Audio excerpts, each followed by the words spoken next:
Nah, sekarang kita bahas tentang menstruasi pada perempuan.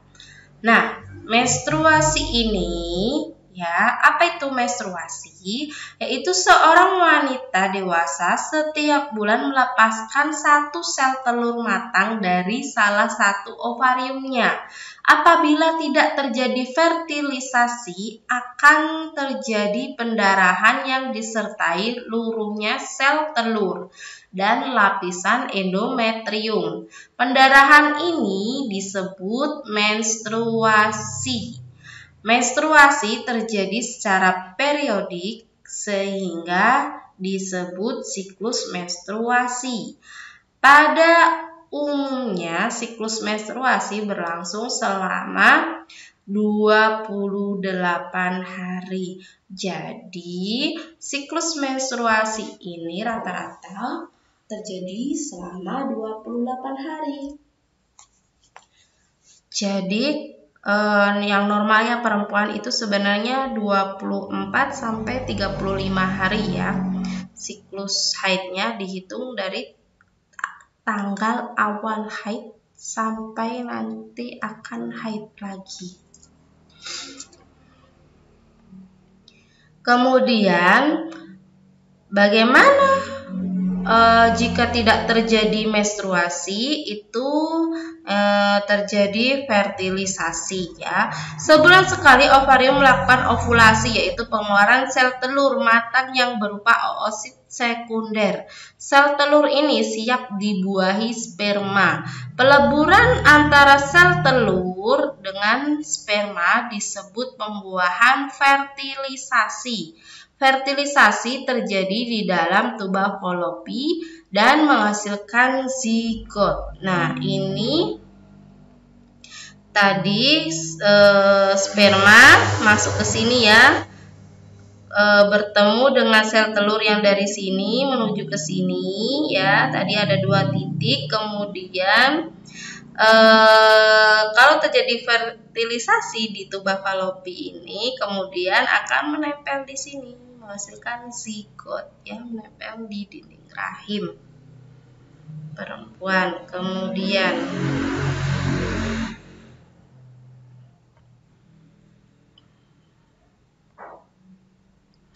Kemudian untuk organ reproduksi manusia, apa sih penyakitnya kalau kita tidak bisa menjaga kesehatan organ reproduksi kita?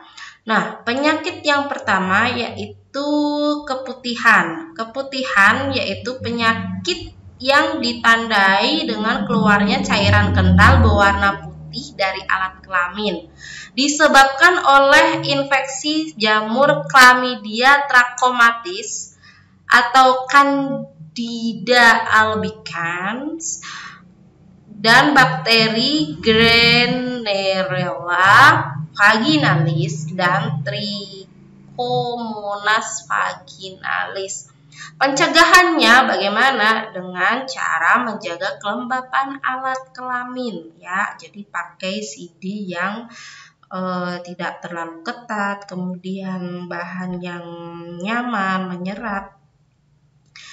Kemudian goner atau kencing nanah, penyakit yang ditandai dengan keluarnya nanah dari seluruh kencing sehingga terasa sakit saat buang air kecil, disebabkan oleh bakteri Neisseria gonorrhoeae. Pencegahan dengan cara menghindari kontak seksual dengan penderita. Jadi jangan berhubungan ya. Kemudian sifilis atau raja singa. Penyakit ini ditandai dengan timbulnya luka pada alat kelamin, rektum, lidah atau bibir, tetapi tidak terasa sakit. Disebabkan oleh infeksi bakteri Treponema pallidum. Pencegahan dengan cara menghindari kontak langsung antara luka di kulit dengan selaput lendir atau cairan tubuh penderita. Itu Kemudian ada penyakit lagi yang namanya AIDS ya. AIDS ini penyakit yang merusak sistem kekebalan tubuh penderita disebabkan oleh HIV atau Human Immunodeficiency Virus. Kemudian pencegahan dengan tidak menggunakan jarum suntik secara bersamaan dan menghindari kontak seksual dengan penderita. Kemudian ada penyakit herpes genitalis. Apa itu?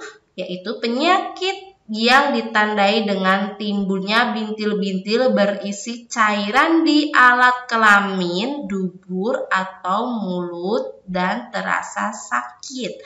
Disebabkan oleh virus herpes simplex tipe 2. Pencegahan dengan menghindari kontak seksual dengan penderita.